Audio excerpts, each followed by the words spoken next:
মহব্বত তৈরি করে দিলেন। এজন্য ইংলিশ একজন লেখক ছিলেন যিনি গোটা বই আল্লাহর হাবিব সাল্লাল্লাহু আলাইহি ওয়াসাল্লামের সমালোচনা করেছেন। তো একজন সমালোচক মানুষ যখন ভালো কিছু লিখে ওই সময় তার প্রশংসা করতে হয়। ইংলিশ লেখক তার সারাটা বই লিখেছে আল্লাহর নবীর সমালোচনা করে, কিন্তু যখনই বিদায় হজ্জের ভাষণ লিখেছে ওই সময় আর সে সমালোচনা করে নাই। ওই সময় সেই ইংলিশ লেখক বলেছে, এই পৃথিবীর মধ্যে কোনো মানুষ যদি সাম্য শান্তি সৃষ্টি করেন তিনি আর কেউ নয়, তিনি হচ্ছেন মুহাম্মদ সাল্লাল্লাহু আলাইহি ওয়াসাল্লাম। কেন সে লিখলো? সে বলেছে আল্লাহর হাবিবের সেই বিদায় হজ্জের ভাষণের বিখ্যাত কথা আমার নবী বলেছিলেন, আজ থেকে কোনো অনারবীর উপরে আরবি মানুষের সম্মান নেই।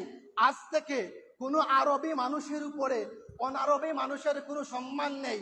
আজ থেকে কালো মানুষের উপরে কোনো সাদা মানুষের সম্মান নেই। আজ থেকে কোনো সাদা মানুষের উপরে কালো মানুষের সম্মান নেই।